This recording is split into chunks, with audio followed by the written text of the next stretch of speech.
Hello and welcome to the Tuesday Checklist on a Wednesday, the show where we ditch the scripts and sit down for a spot of video game show and tell. This week we've been thinking about our healthy competitive spirit and how we often encourage one another to better ourselves. If you're a regular viewer, you'll know all about how passionate we can get in pursuit of victory. But today we're thinking very specifically about the most competitive we have ever been. I'll go first, because going first is what winners do. This is the story of when I was far too competitive at a game and ruined not just my fun, but the fun of many other people. I was at university back when I was a young, keen-eyed student. I can't imagine it. And at university, the game of choice was PES, and instead of doing my lectures and my essays, I decided to create the inaugural inter-house PES League.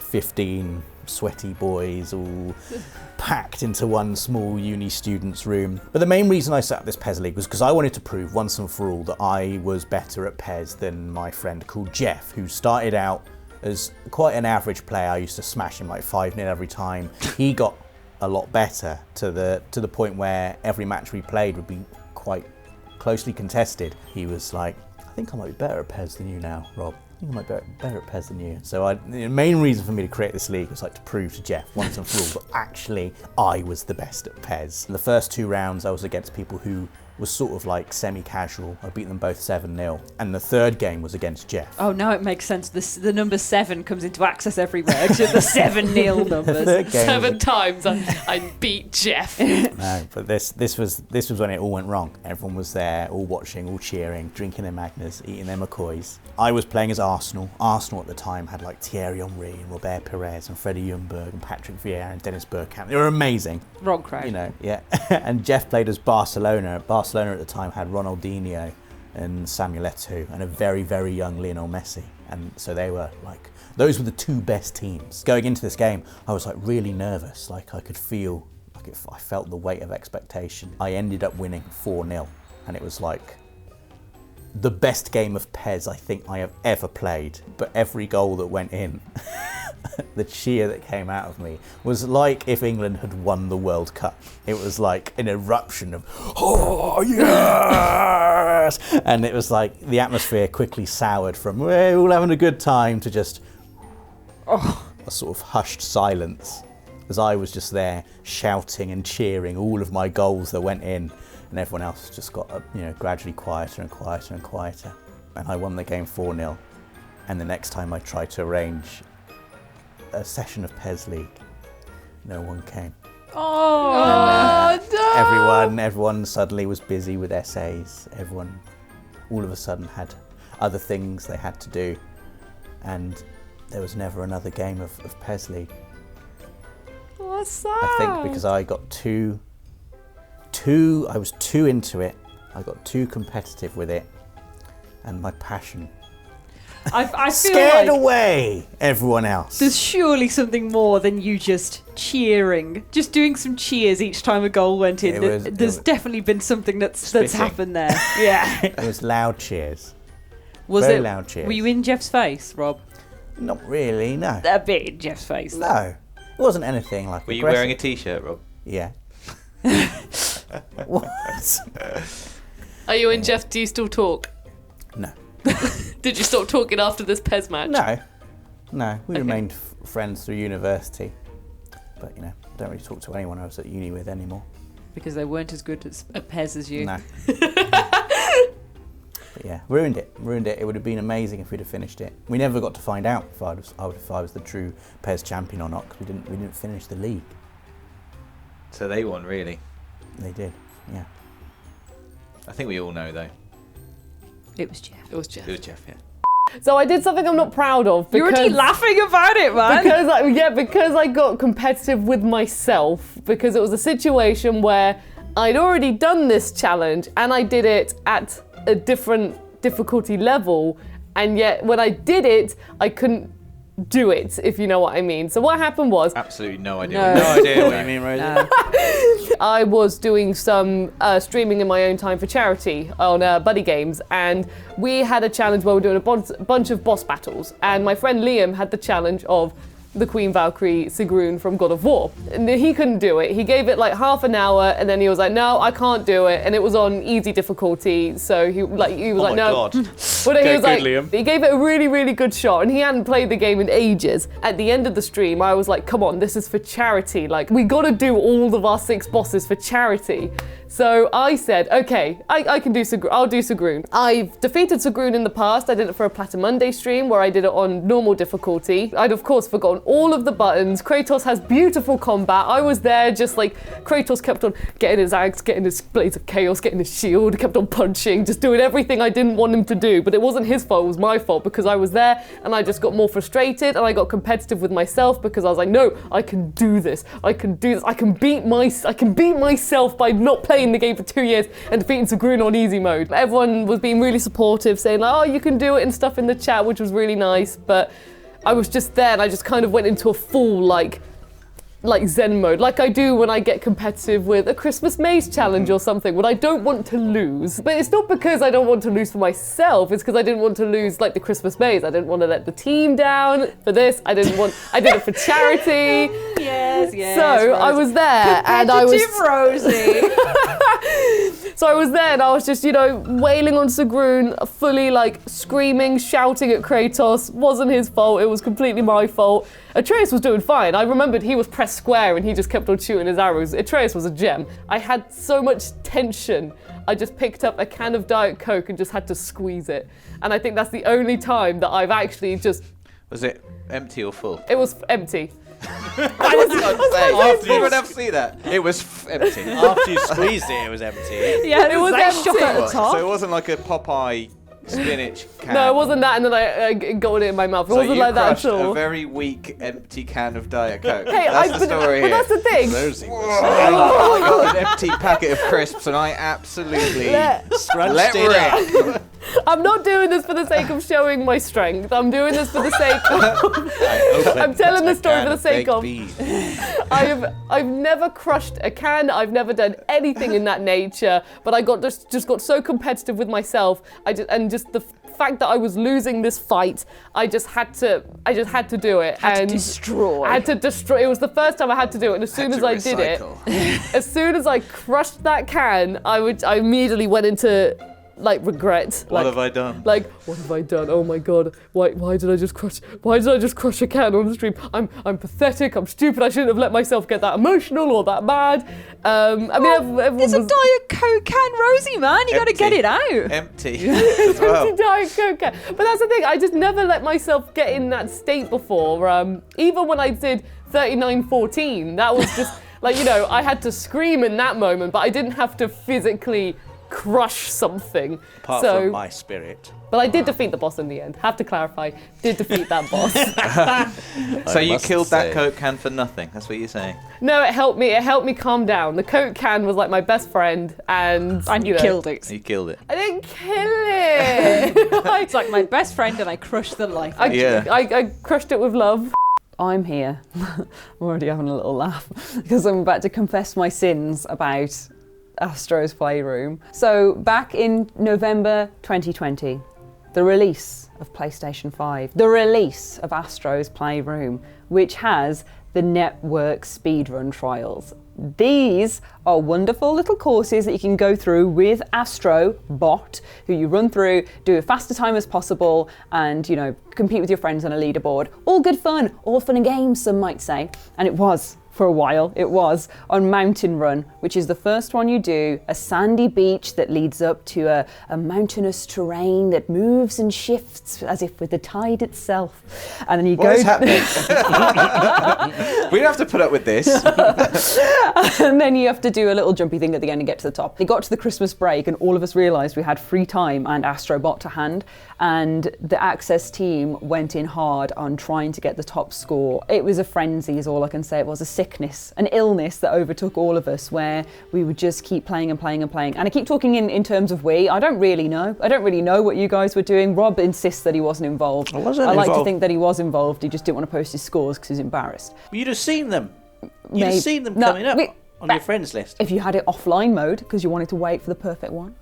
I see right through you. I see right through you. Guilty. Know all the tricks. My only involvement was looking with annoyance at all of the WhatsApp messages. This began innocently enough with a sharing of a time by one party, and then a sharing of a time by another party, and then a sharing of a time by another and another and another, because it went on and on and on. Well, let's be honest. It started because I was top 3 in the world. And then you guys couldn't handle that, and you were like, "Oh, we've got to be better No, weren't than you top 3 in the world in the rocket one? No. Top 3 in the world when there were like 10 players. In a different game as well. Not even in the mountain Do I run. tell lies? Did I tell a lie, Rob? No. Come to the stand. Top 3 in Come the to the world. stand. You're top 3 in the world on the right. Dave's behind the camera. Crucial Top 3 information. Top 3 in the world. It's a puts fact. into context. That is the fact, Your Honour. Yeah. I was top 3 in the world. On the rocket game. I gave myself eye strain. You also sent us pictures of your smug face. I did. So That was the kicker. I will tell the story. I will tell the story for a second, guys, if you let me. We wanted under 40 seconds, and each time we got under that, it was kind of shaving another millisecond off. It wasn't even a full second, it was literally milliseconds in it. And all of us were very, very invested. So much so that we were watching playthroughs by a man called Bayleaf on YouTube, who does world record holding speed runs of Astro's Playroom Mountain Run. And we were scouring them for tips and using them and replicating them. And every time someone got a better score, the deal was that you had to screen record everything you'd just done and send it to the group so that we could assess it for fair play. It was very serious. It was very, very serious. It got to a point where I would not stop playing it, but everyone else did. Everyone finished with Astro's Playroom. Nate was actually top of the leaderboard. It was a few weeks afterwards, and I'd been toiling on Astro's Playroom for weeks because I don't know when to leave things alone. I burn away like a slow ember on the fire of competition when it comes to these sort of things. So I was sizzling and crackling and working on my score until one night, one fateful night at 23:37 p.m. after many hours of playing Mountain Run, Astro's Playroom, and running along to the music to the point I had to mute it because it was going do do do do do do do do do do do do do, and I got to the end. Did the 4 jump. The 4 jump is where I'd fell every time previously. I did the jump to the end, and a time came up. A time came up milliseconds faster than Nate's. I won, and that is the end, and nobody's beaten it since, and everyone was very unhappy with me because you can't come back to it later, but I did, and I won. So No one used the chat once we decided to calm down, and then suddenly a message just popped up from Ash. with a zoom in of my face to show the pride in my work. Oh, God. So annoying. Yeah. Oh, yes. And who is still top of Mountain Run? Astro's Playroom. No one You have knows. to qualify I've not been that. on there. Me. Not been on there to Don't check. know. Me. Yeah. Me. I'm going to get really good at it and just knock you off the top. This is you're my You're not, technique. Rob. I will. You won't. I will. You won't. Why? Because you won't. Prove me wrong, but you're not going to. Oh, the thing the PlayStation 5 does as well is it sends you a notification when someone beats you. very annoying. Oh, yeah. Score, so you can tell when someone's been on there It and beaten asks you, you. doesn't it? Would you like to reclaim top spot? Yes. Yes, I would. And- And you know I would. But I'm going to beat your time. You can't be that good, right? You haven't got the world record. It's good.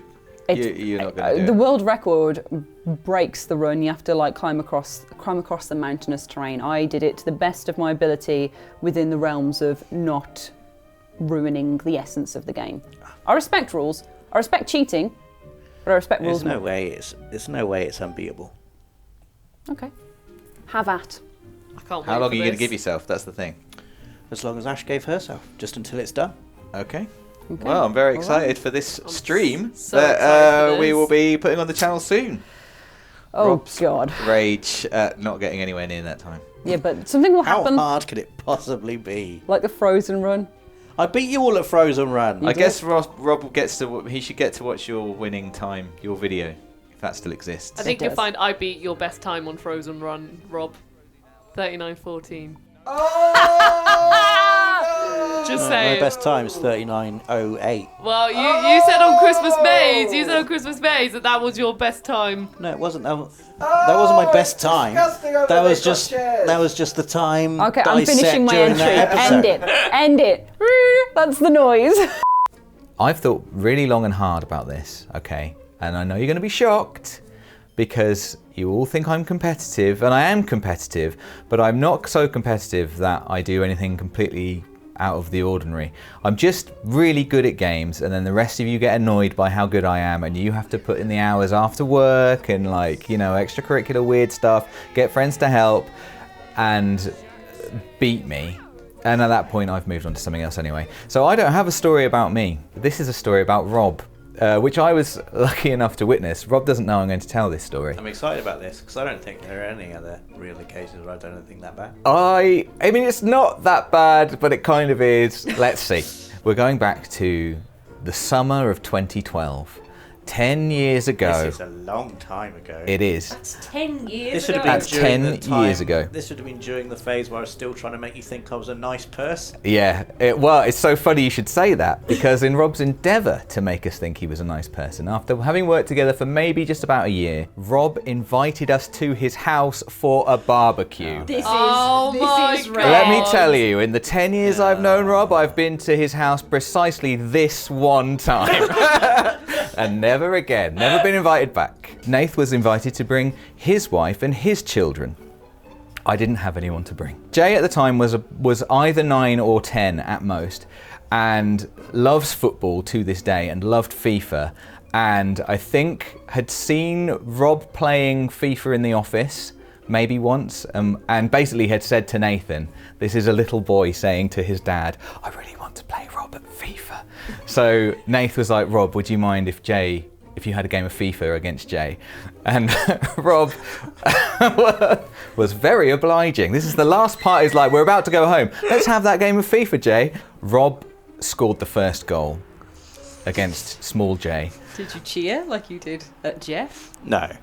Not like you did at Jeff, but Rob, the point of this story, as you'll learn, is that Rob at no point thought, I'm continually kicking a 10-year-old boy over and over again. He scored a goal, was very pleased with himself, then he scored another goal, was very pleased with himself, then he scored another goal, was very pleased with himself. Do you remember what the final score was, Rob? Yeah, it's 4-0. 4-0. One more. And Jay just got quieter and quieter and smaller, and everyone in the room, all the adults, we'd all gathered to watch the big momentous match, we all became increasingly just quieter and quieter, and just wondering, why is he doing this?